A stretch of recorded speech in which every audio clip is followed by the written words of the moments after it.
Good morning everyone, তোমরা সবাই কেমন আছে? আমি ভালো আছি। কালকে আমার লাস্ট নাইট ডিউটি ছিল, তার জন্য আমি তাড়াতাড়ি রুমে চলে আসছি। কয়েক ঘন্টা ঘুমানোর পর আমি রেডি হচ্ছিলাম দিদির বাড়ি যাওয়ার জন্য। একটা ভালো করে ফ্রেশ করার পরে মুখে একটা ক্রিম মাখলাম, যেটা লোটাসের ছিল। আমি এটাই মাখি।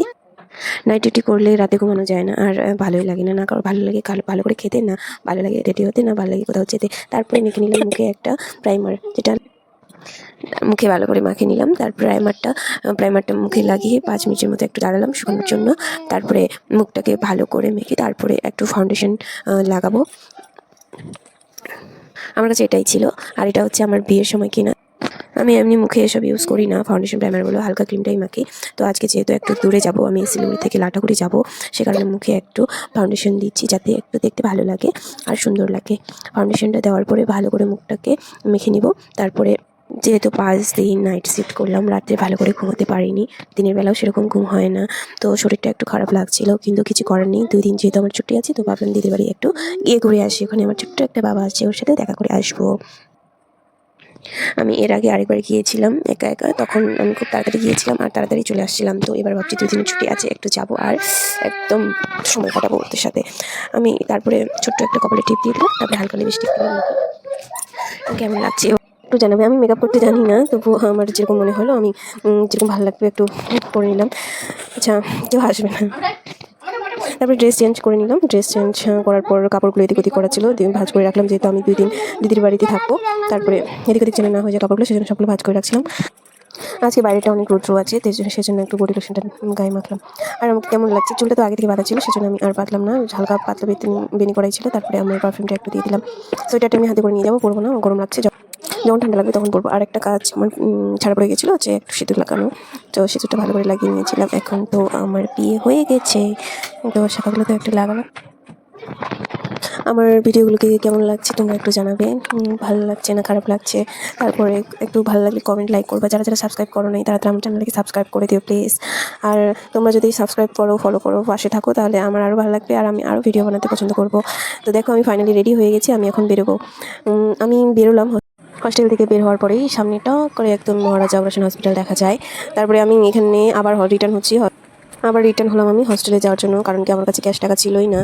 তো গেলাম, তারপরে ক্যাশ টাকা নিয়ে নিলাম। আর খুচরো টাকাটা ভীষণ প্রয়োজন ছিল, কারণ কি আমি বাসে করে যাবো একটু, ওখানে তো 10 টাকা 20 টাকা বা লাগবেই, তো সেজন্য নিয়ে আসলাম। তো আমি ঠিক 4টার দিকে চলে আসলাম শিলিগুড়ি রেলওয়ে স্টেশন। এখানে আমি রেলে উঠলাম। তারপরে আমাদের পুরো তো সিট ফাঁকা ছিল। 4টা 10-এ আমি ট্রেন ছাড়লাম। আস্তে আস্তে করে আমরা চলে আসলাম একদম বিমানের দিকে। তো ভাবলাম একটু ভিডিও করি। দুঃখের বিষয় এটাই যে জানার সাইডে আমি সিট পাইনি, একটু পাশে পেয়েছিলাম। ছোট্ট একটা ভাই আর একটা বোন ছিল, তো আমি আর যাইনি ওদের পাশে। তো এখান থেকে ভিডিও করছিলাম। এই যে দেখো, পুরো হচ্ছে জলটা শুকিয়ে গেছে নদীটা। আর এখন এই রাস্তাটা পুরোটা আর শিলিগুড়ি থেকে লাটাগুড়ি একদম পুরো রাস্তাটাই ফরেস্ট এরিয়ার মাধ্যমে যেতে লাগবে আমাদেরকে। আর এখানে আমি যাওয়ার সময় অনেক ময়ূর দেখতে পেয়েছিলাম, প্রায় 4টা থেকে 5টা ময়ূরগুলো রাস্তার পাশে দাঁড়িয়েছিল। আর কয়েকদিন পরে আসলে হয়তো আরও ভালো লাগতো, তখন গাছগুলো থেকে পুরো কুচি কুচি পাতা বের হয়ে আসতো আর পুরো জঙ্গলটা সবুজ লাগতো। তো এখন যেহেতু সব গাছের পাতাগুলো ঝরে পড়ে গেছে, অতটা ভালো লাগছে না আর কি। তো যাই হোক, আমি হচ্ছে যে শাবক মহানন্দা ব্রিজটা পার হচ্ছিলাম। যাই হোক, আমি যে মহানন্দা ব্রিজটা যেখানে পার হচ্ছিলাম, মহানন্দা নদীটা, ওখানে আমি ভিডিও করতে পারিনি, কারণ কি ওখানে আমার মোবাইলটা একটু ডিস্টার্ব করছিল। তো দেখো, ভাই বোনরা ছিল আর আমিও ভিডিও করছিলাম। ভিডিওটা আরও ভালো আসতো যদি আমি জানলার সাথে বসতাম। এখানে পুরো জঙ্গল। এর আগে যখন গেছিলাম আমি এই রাস্তা দিয়ে, তখন হাতি দেখেছিলাম, ঘোড়া, তারপরে ময়ূর, বানর। এবছর শুধু আমি যাওয়ার সময় শুধু ময়ূরই দেখতে পেয়েছি। খুব ভালো লাগছিল আর একা একা যাচ্ছিলাম। আর আমাকে জানি না কেন যে একা যদি কোথাও যাই, আমার ট্রেনের মজাটাই আলাদা। তোমরা যদি কোনোদিন আসতে চাও, এই সুন্দর মুহূর্তটা অনুভব করতে চাও, তাহলে চলে আসবা শিলিগুড়ি জাংশন থেকে ডাইরেক্ট লাটাগুড়ি রেল স্টেশন।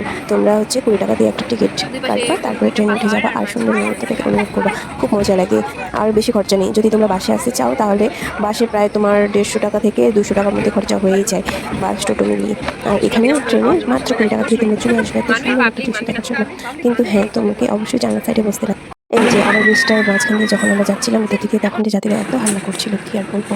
তো আমি ট্রেনে 4টার সময় উঠেছিলাম, আর আমি পৌঁছায় গেলাম 6টা 20-তে লাটাগুড়ি। তার মানে আমার 2 ঘন্টা 20 মিনিট সময় লেগে গেছে। ফাইনালি আমি পৌঁছে গেলাম একদম আমার দিদির বাড়ি। এই যে পুচুটা আমাকে বিস্কিট খাওয়াচ্ছে এখন।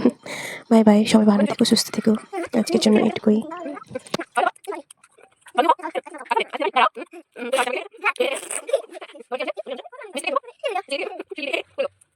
Love you.